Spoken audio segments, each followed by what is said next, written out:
owls, bears, and everything dangerous. You mix them all together in a pot and you get...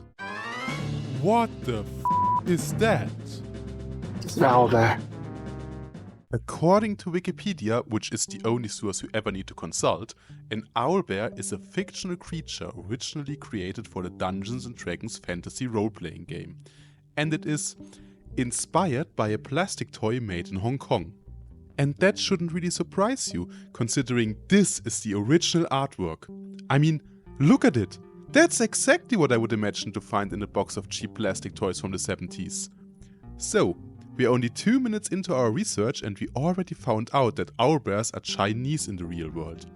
But this video isn't about the real world. Oh no, this video is about something much, much cooler. It's about the fantastic world of, well, fantasy! And the fantasy world owlbears originate from D&D. So, let's take a look at what D&D tells us about those furry or feathery little critters, and then we'll see what we can do with that knowledge. The first edition of D&D gives us quite some insight. According to the flavor text, the horrible owlbear is probably the result of a genetic experimentation of some insane wizard. So, there you got it. Probably an experiment of some insane wizard. That's probably enough lore to go on, if you want. But I think it is probably a naturally occurring animal, because we play in a fantasy world, so why friggin' not? No one's looking for the evil wizard who created the dragons after all. 5e even says that scholars have long debated the origins of the owlbear, and while a lot of them theorize that same idea with the demented wizard crossing owls and bears, probably with the mysterious chemical X, some elves claim those creatures have been around for thousands of years and that they live in the Feywild. So, elves and me, same page. Anyway, there's much more information to work with in the first edition, like this.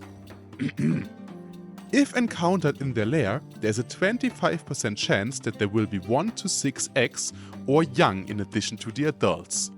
Eggs are worth 2,000 gold pieces, young under 50% grown are worth 5,000 on the open market. It also has some info on how much damage they do and how they can bear hug your character and rip them limb from limb. But what you probably find much more curious are the detailed amount of gold. And the reason is simple. You used to level up your character by acquiring gold in D&D, which is a pretty neat system to try out at your table, by the way. Gotta make those PCs even more greedy than they already are? I'm not quite sure about the implications on the economy though.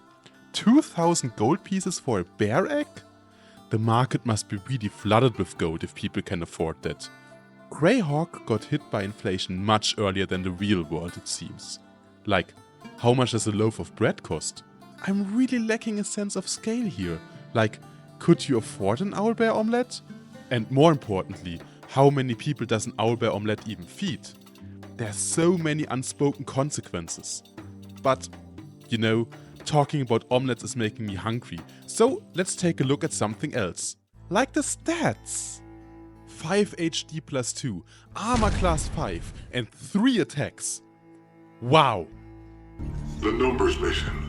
What do they mean? It means an owlbear will really fuck up your day. And if you are among the 6% of Americans who think they can beat a grizzly in a fight, first of all, you are very, very wrong. And secondly, you can't beat an owlbear either, because on a roll of 18 or higher, you'll get into a bear hug for a ludicrous amount of damage. Of course, most of you are probably more familiar with 5th edition of D&D, so here is the stat block to look at. Okay, now we've talked about what's in the books, but books are for nerds. Nerd! And you are not just book smart. Oh no.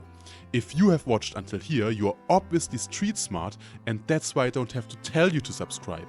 You have already done that. So, what do we actually do with owlbears in our fantasy world? Are they the evil masterminds behind the Mind Flayer invasion of Baldur's Gate? I mean, maybe. I haven't finished Baldur's Gate 3 yet, but I kinda doubt it. And personally, I'd use them in a much more simple way. as big scary animals that roam the wilderness and fuck up your day. The same as bears in real life actually.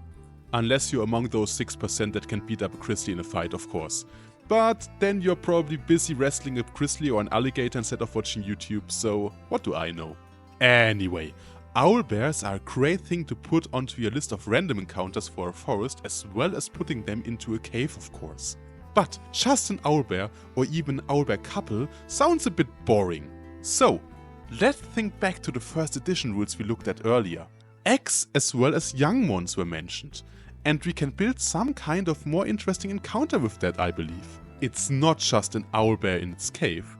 It's an owlbear protecting its nest and the eggs in there. And since they are half owl, they obviously build nests. It's also not just an owlbear roaming the woods.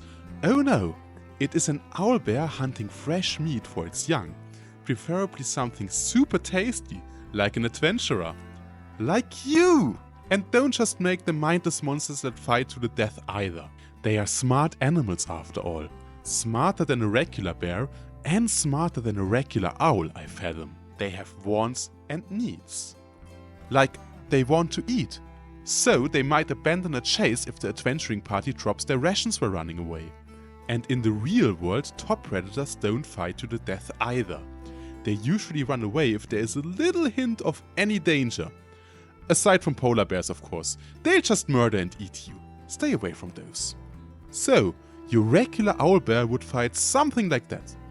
Pick one adventurer, quickly kill them and drag them away to eat them in pieces. If the other adventurers put up too much a fight, it'll try to get rid of them as well. It'll only fight until it loses half its HP.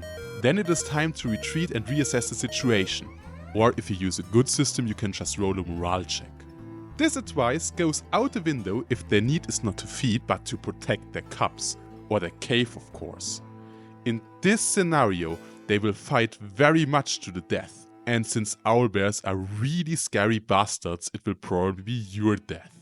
What I find a bit strange though is that owlbears are very much reduced to their berryness, while their owliness gets completely ignored most of the time. Sure, they have keen senses and can see very well because owls have great eyesight, I guess.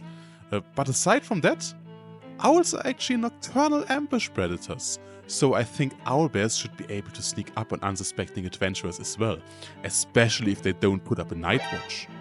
And of course they can turn their head by 270 degrees, and a group of owlbears is called a parliament. Probably. So, that's how to use an owlbear in your game. But why limit ourselves to just owlbears? We can mix other animals to get basically the same result. Recently I've read the Horrendous Hounds of Hendenburgh by the Merry Mushman and something really caught my eye. On a list of random encounter there was this entry. Owl boars. So, I say go wild with that.